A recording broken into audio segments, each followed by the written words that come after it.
This is kind of a weird day. First of all, I've got this gigantic machine in front of me to make sure that we get back to work on time.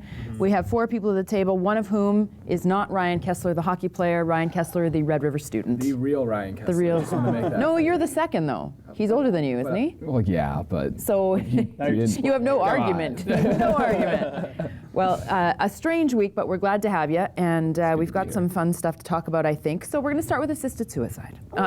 No, actually, quite seriously, a story has been making headlines across the country, and it's quite fascinating, and it originated here in Winnipeg. A woman named Susan Griffiths, 72 years old. She was healthy, leading a very active, retired life, playing tennis, gardening, you name it. And then she was diagnosed with something called multiple systems atrophy. And it's a horrible degenerative disease that would render her, within the course of about 2 years, completely immobile, no ability to speak, on machines to live. I mean, just and a horrible, painful death, really. Even now, she wasn't able to garden, she wasn't able to play tennis, all the things that she loved about life.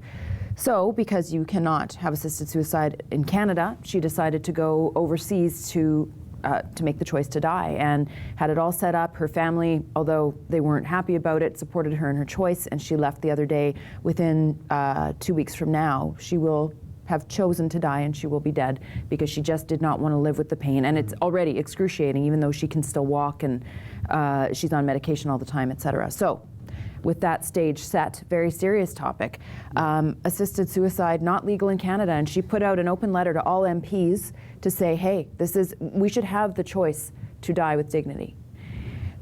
It's a terrifying thought. I mean, we're all going to die, right? Yeah. But it's a terrifying thought to say, okay, I'm gonna choose now. But the pain would be so heavy and so bad, she had to go that route. Yeah, it's strange because that's one thing about death. You never know when your time is going to come, even if you have a terminal illness. But now she does know, so I think it's just such a hot and very hard topic to, I guess, address, and I can understand in a way the MP's decision not to probably. I don't think she got too many responses or any responses back. Well, she sent it off after she had already left, right? So it was she was on the plane, and then it was released to the MPs. And what it is that she wants is not a response, but a change in law. It's just so tough politically to handle. I mean, you consider there are certain political topics that you often just stay away from unless it's in a debate, one of them being abortion, and I would imagine this would be something like that too, because it's just so tough, right? You offend somebody if you do, you offend people if you don't, because I mean, it's just, I mean, it's talking about assisted suicide, basically, you know, like, and it's obviously a family decision, and a lot of people would think, you know, if it's in the best frame for the person that wants to get this done, then as long as the family supports, then maybe that should be all that matters. But then you, of course, I mean, we got into religion last week, but like then you'll get all that kind of argument too. So it's just such a dividing topic. And it's not just religion that the issue. Obviously, that is a big part of it. There's a whole the religious argument that we don't choose when we die; God chooses when we die. But also, you get into the issue of who's to say that the person is of sound mind making the decision, right? And it becomes complicated. But imagine if you had that choice to make. I mean, you're in such excruciating pain. You know what's coming. Example, ALS. If you're diagnosed with ALS, when I interviewed Carol Masulo and did a story on Shaw TV, her comment to the doctor was, "Doctor, this is a death sentence," because it is. And so you know what's coming. You know the horrors of what's coming.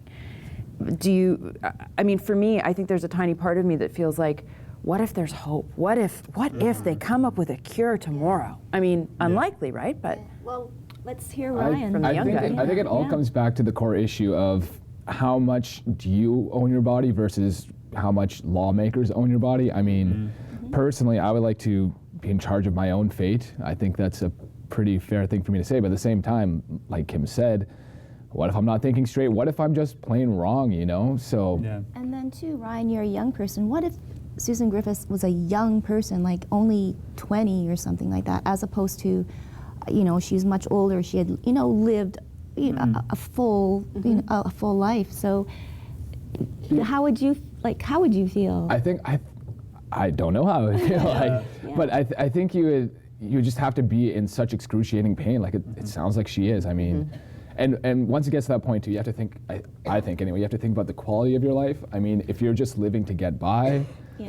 what kind of life are you really living, and do you want to keep doing it? And I think that's Absolutely, what she's and decided. that's for sure. And it was Lindor Reynolds with the Free Press did a really wonderful article, very in depth. Spoke to her family, and it was a thoroughly thought out and discussed process. There was not a snap decision on Friday. She decides she wants to die. Monday she's on the plane. I mean, it was, very, very carefully considered decision, and it's not cheap as well. I mean, you're flying. She flew overseas. Her family went with her.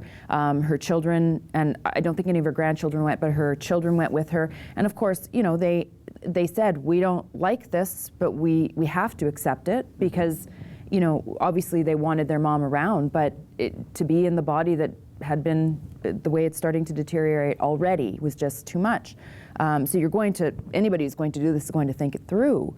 But for me, the hope thing is what just keeps coming back. I wonder, and of course I don't have a serious terminal illness that's causing me these issues, so it's really hard to put yourself in those shoes, but it's... Well, and there's a lot of other factors involved too. I mean, it was Susan's desire to not to be a burden on her family. Yeah. There's, not only is it monetary, financially draining, it is mentally draining. So there's all those factors too that we don't actually think about until we're actually in the situation of, losing someone that you love. And But should the law allow us to make that choice? I mean, I would, me personally, and I don't know how much of my beliefs that this lets out, but I think so, yes. But I mean, if there's going to be that in place, then you're going to have some sort of process as well to make sure that this isn't just a spur of the moment decision. You know what I mean? It must be, right, in the countries that allow it. Yeah. There's... You'd like to think so. The thing that I'm trying to think of is to put yourself in her place, the night before. You know what I mean? Like what goes through your mind when you're sitting there just the night before, tomorrow is it. You know what I mean? Like I can't even imagine, but I wonder if it also gives her a little bit of peace of mind that the family knows it's going to happen, and they've kind of already, maybe to this point, have kind of dealt with it a little bit. You know what I mean? Oh, they talked about how they had, they had, she met up with all of her closest friends and they had pizza and wine and they didn't use the fine china and they all cried a lot, and it was a terrible, sad, unfair thing because, life's not fair, and she happened to be dealt one of the bad hands, and I think, I'm sure that there's, but how much can you really ever come to terms, right? Exactly. Like, I think.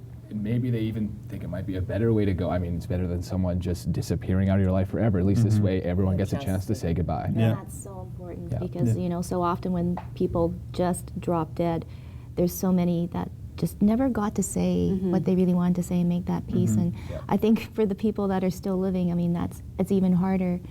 But, maybe with what Susan has done in her family, it will cause discussion. And maybe there will be a movement then forward, and then might be an easier way for the government to decide. But who knows? We'll just say that our thoughts and prayers are with Susan's family too right now. Sure.